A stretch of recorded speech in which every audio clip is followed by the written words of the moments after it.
Welcome to the deep dive. Today, we're going deep on a topic that's both fascinating and a little bit intimidating: the Federal Reserve. You know it as the Fed. We've got some sources to guide us, of course. Oh, it's intriguing. Wikipedia articles on End the Fed, Federal Reserve, and the Federal Reserve Act. That's for the foundational stuff. But then things get really interesting with excerpts from Ron Paul's book, End the Fed. Quite a combination of sources. I'm excited to see where this deep dive takes us. It really sets the stage to look at this powerful institution from all sides, doesn't it? Exactly. We really want to give you a solid understanding of how the Fed works, its history, all that. And also, we'll cover the main arguments, both for and against it even existing. So buckle up, everyone, because we're diving deep into the world of money and power. Let's unpack this idea of ending the Fed. Okay. You mentioned it's the core of Ron Paul's book, where he really advocates for abolishing the Federal Reserve, like completely. To understand his perspective, we need to first understand how the Fed is structured. The Federal Reserve Wikipedia article describes it as a multi-layered organization. Almost like a cake, a three-tiered cake. A cake. Okay, I like where this is going. At the top, you have the Board of Governors, appointed by the president. They set the overall direction and strategy. Then you have 12 regional Federal Reserve banks. They're spread out across the country, and each one oversees private banks in their area. And finally, there's the Federal Open Market Committee, the FOMC. That's the group that meets regularly to make those big decisions about interest rates and the money supply. So it's not just some monolithic thing lurking in Washington, D.C. No, it's much more decentralized than you might think. But there's something that makes the Fed really unusual compared to other central banks. Okay, what's that? The U.S. Treasury, which is totally separate, actually prints the currency. That does seem odd. Like, it makes you wonder about the Fed's supposed independence, right? For sure. It raises questions about just how separate monetary policy and government influence really are. And speaking of history, we need to remember that the Fed hasn't always been around. The Federal Reserve Act Wikipedia article mentions that there were actually two earlier central banks in the U.S., the first and second banks of the United States. So this whole debate about central banking in the U.S. goes way, way back. Exactly. And Ron Paul sees this recurring push for a central bank as, well, he sees it as big banks wanting to avoid risk. They essentially want a lender of last resort to bail them out when things go bad, and the Fed provides that safety net. He uses the panic of 1907, which was a major financial panic, as an example. This panic really pushed the creation of the Fed as a solution, but he questions whether that was the right move. He thinks it might have even made the problem worse. So it wasn't a smooth or universally agreed upon path to establishing the Fed. Not at all. It was born from a crisis, and it's still hotly debated today. Before we dive deeper into Paul's critique, I have to say, his personal anecdotes in the book were captivating.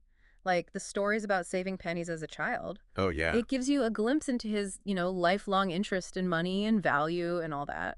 Definitely. And that anecdote about his grandmother, her distrust of paper money, coming from her experience with German hyperinflation in the 1920s, that's super insightful. I mean, she even quoted Genesis 47.15 about money failing in Egypt. Wow. It highlights how his skepticism of fiat currency, money not backed by something like gold, it goes way back. Family history, personal experience, all of that. It's like those experiences set the stage for his later, crusade against the Fed. Yeah, definitely. And then there's his experience as a young man learning about fractional reserve banking from a college professor, where banks only keep a fraction of deposits and lend out the rest. It made him really start questioning the whole system. Right.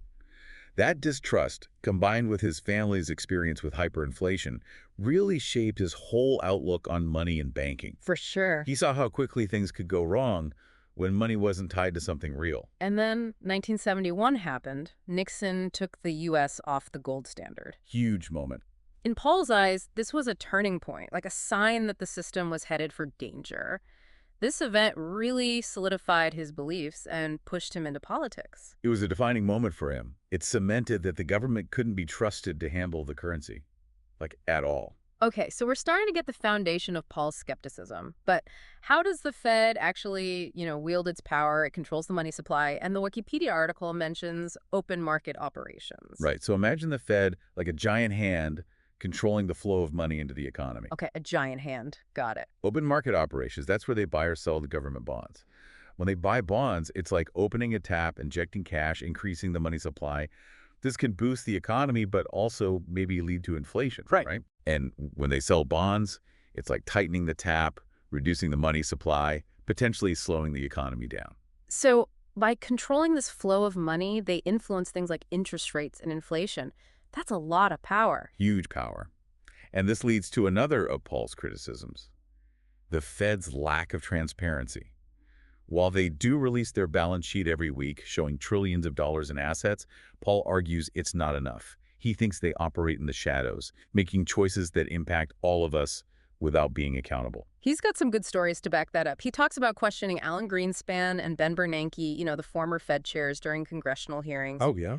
He asked Bernanke for more info about where trillions in bailout dollars were going, and Bernanke just brushed him off, said, "We think that's counterproductive." Not exactly a confidence builder, huh? Not at all. And this lack of transparency was highlighted even more by that Bloomberg lawsuit. Remember that? The one that forced the Fed to reveal who got those guarantees during the 2007-2008 financial crisis. Right, right. So Paul's not the only one who questions this secrecy. Clearly, people are concerned about the lack of transparency in such a powerful institution. Absolutely. And this secrecy really feeds his whole argument for getting rid of the Fed completely. Well, let's get into that argument. Mhm. What exactly are his core reasons for wanting to, ditch the Fed entirely? It's pretty clear in his book. He believes the Fed is immoral, unconstitutional, impractical. He says it promotes bad economics and hurts liberty, a fundamental threat to freedom and good economic principles. That's what he says. Wow, that's a lot. Can you give me like a specific example of how he backs that up? He talks about Willie, a school janitor who blamed, quote, bankers for society's problems. Mm. Paul connects this to his belief that bank failures are natural, like they're a part of a free market and they actually correct things. But the Fed creates moral hazard. It protects banks from failing, Yeah. so they take bigger risks because they know they'll get bailed out. So he's saying the Fed actually distorts the natural boom and bust cycle, potentially making things worse in the long run. Exactly. It's like building a house on sand. By preventing those natural market corrections, they might be setting us up for even bigger issues down the road. Yikes. That's not good. And of course, he's very worried about inflation. Absolutely. Yeah. He sees inflation as this slow poison, eating away at a free society. He even quotes John Maynard Keynes. Keynes said that messing with the currency destroys the capitalist system, which is ironic since Keynes is all about government intervention in the economy. It's like he's using Keynes' words against him, right? To show the danger of manipulating the currency. Exactly. He sees the Fed as enabling reckless spending, fueling wars, exploding the national debt. That's given us a lot to think about. But before we go any further, let's pause and hear from you. What stands out so far? What's surprising? Share your thoughts with us on social media. We'll be back soon to dig even deeper into Ron Paul's ideas and explore his vision for a world without the Fed in part 2 of this deep dive. Stay tuned. Welcome back to our deep dive into the Federal Reserve. In part 1, we went over the structure and history of the Fed, as well as, the basis of Ron Paul's skepticism. Yeah, we saw how his life experiences, like saving pennies as a kid or seeing his grandmother struggle with hyperinflation, really affected his views on money. Now, in part 2, we're going even deeper into Paul's critique of the Fed, and we'll check out what he thinks a world without it could look like. It's a pretty radical idea, but it's definitely gaining some traction, especially among folks who are, wary of centralized power and Yeah. really into free market solutions. Right. And in his book, And the Fed, he really paints a picture of a financial system that's, it's been taken over by special interests, leading to instability and less freedom for individuals. He argues that the Fed, because it can create money out of thin air, through open market operations, distorts supply and demand. Right. This creates these artificial booms and busts that only benefit the wealthy. So he's not just worried about the economy as a whole, but also how the Fed might increase inequality and, economic injustice. Absolutely. He sees the Fed as a big reason why the rich get richer while the poor get poorer. He also says that the Fed lets the government spend recklessly, right, like funding wars and running up the national debt. Oh, that's a core part of his argument. He thinks if the government didn't have this printing press, the Fed, they'd have to be way more responsible with their spending, live within their means and all that. Which, let's face it, they haven't been great at doing. Not at all. This lack of discipline really bothers Paul. He sees it as a symptom of the government trying to do things it shouldn't, like, managing the money supply. So if we got rid of the Fed, what would Paul replace it with? What's his alternative? He wants to go back to a gold-backed dollar. tie the currency's value to an actual asset, gold. He thinks this would make the system more stable and prevent runaway inflation. Hmm. That sounds pretty radical, especially now, when everything is moving toward digital currencies and stuff. What would that even look like in practice? Well, Paul gets that we need more than just coins in a modern economy. He imagines a system where you'd have a digital representation of your gold, for easy transactions online and in person. So, not going back to the gold rush days, but using tech to create a system that's stable and transparent Right. and less susceptible to manipulation. Exactly. He thinks that by linking the dollar to gold, you take away the Fed's ability to create inflation. The market, not a central bank, would decide the currency's value. But wouldn't that also limit the government's ability to respond to crises like, in 2008 or during the pandemic? That's a common argument against the gold standard. Opponents say it ties policymakers' hands, keeps them from doing what's needed to boost the economy or help people during tough times. So it's a choice between stability and flexibility. Exactly. And Paul says that a lot of times, the government's help does more harm than good. He thinks the free market, even though it can be unpredictable sometimes, is better at handling resources and dealing with economic issues than a central authority like the Fed. He's basically saying that sometimes the cure is worse than the disease and that we should trust the free market more to correct itself. Yeah, good way to put it.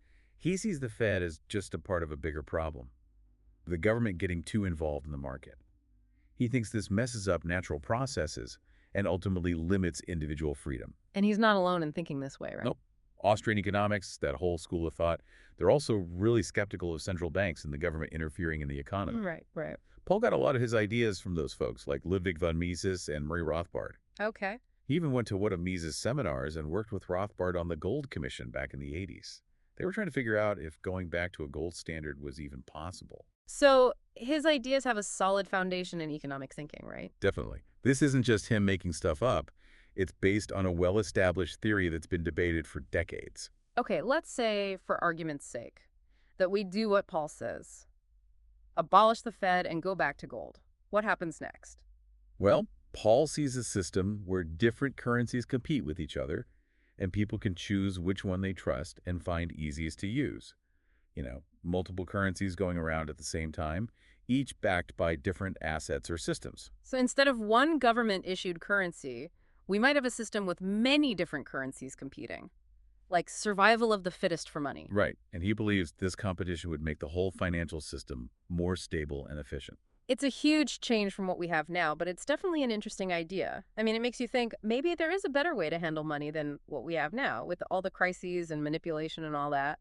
And Paul points to things like, online gold currencies and platforms like PayPal. He says this shows the market's already moving in this direction, that people are looking for alternatives to traditional banks and government-issued currencies. So he's saying the tech is there and people want a more decentralized system. We just need the right conditions. Exactly. He thinks that if we remove the roadblocks put up by the government and the Fed, we'll see a ton of innovation in finance, which would create a fairer system for everyone. That's a bold statement, but it's worth thinking about, especially with everything changing so quickly in the global economy. Definitely. Paul's vision might seem crazy to some people, but we have to remember that the system we have now wasn't always here. It's the result of past decisions, and we can make different ones in the future. Okay, let's get back to reality for a second. How realistic is this really? Could ending the Fed actually happen anytime soon? Honestly, it's a long shot. The Fed is deeply connected to everything, and there's a lot of resistance to a gold-backed dollar, from those who benefit from the current system. And how would we even go about dismantling something so complex and powerful? It wouldn't be easy or quick. You're right. But Paul believes it's possible if enough people understand the dangers of the current system and demand something better. He wants a grassroots movement to challenge the Fed and fight for sound money. He sees things like inflation, income inequality, and the national debt as signs that people are starting to question the status quo. Exactly. And he thinks that right now, with all the inflation worries and talks of a possible recession, his ideas might really catch on. He even tells a story in his book about a press conference he held during the 2008 campaign. Oh, yeah? Candidates from all sides came together and asked for an audit of the Fed. Interesting. It shows that people from both parties are worried about the Fed's secrecy and lack of accountability, right? So maybe there's some momentum for change, even if getting rid of the Fed completely is still a long way off. That makes sense. So even though ending the Fed sounds radical, it's an idea that's getting more attention. And it's a conversation we need to have, especially with all the uncertainty in global finance these days. Absolutely. As we head into part 3, we're going to look at some arguments against Paul's critique. We'll examine, the potential good things about the Fed and see if there's a middle ground between his vision and what we have now. Welcome back to the deep dive. We've been exploring the Federal Reserve, going through its history, and, Ron Paul's arguments for just getting rid of it. We've seen how much he dislikes centralized power and how strongly he believes in free markets. He makes some good points, but we need to look at the other side, too. Abolishing the Fed is a pretty big deal. It is. And a lot of economists think the Fed's actually vital. Like, it keeps the economy stable, especially when things are rough. Think about 2008, the financial crisis, or even the pandemic more recently. The Fed stepped in, pumped money into the system, and stopped a total economic collapse. Right. And while those interventions definitely had critics and maybe some downsides, I think a lot of people would say they prevented things from getting much worse. Imagine if the Fed wasn't around during those times. Yeah, it's kind of scary to think about. So it's a balancing act, right? Weighing the good and the bad. Paul sees the Fed as the source of a lot of our economic problems, like moral hazard and inflation. But others see it as a tool, even if it's not perfect, to manage this complex economy we have. They say it smooths out the ups and downs of the business cycle, so we don't have those crazy swings between boom and bust. It's definitely not a simple issue. People have a lot of different opinions about the Fed and how to fix what they see as wrong with it. And even people who criticize the Fed don't always agree with Paul's idea of just getting rid of it. Some people want to change it from the inside, make it more transparent, so the public knows what's going on. And others talk about different systems altogether, like maybe backing the dollar with a bunch of different assets, not just gold. It's interesting to think about these different views and what might happen if we tried any of these solutions. In the end, it's about finding the best way to manage our money and our economy, and making sure it works for everyone, not just a few people. Stability and fairness, that's what we need. I have to say, this deep dive has made me think differently about the Fed. Me too.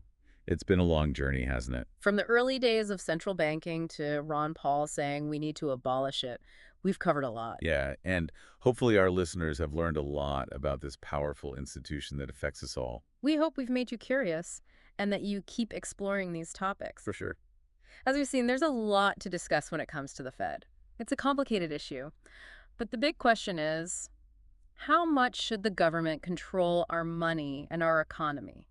That's a question we all need to think about. There's no easy answer, but talking about it, looking at different viewpoints, and maybe even doing some of your own research will help us create a better financial system for everyone. Very well said. If you want to dig deeper, you can find all our sources, including Ron Paul's book, in the show notes. Check them out. And you know what? I think I'm going to go find my old piggy bank. Maybe those pennies Ron Paul saved weren't such a bad idea after all. Thanks for joining us for this deep dive into the Federal Reserve. We'll see you next time.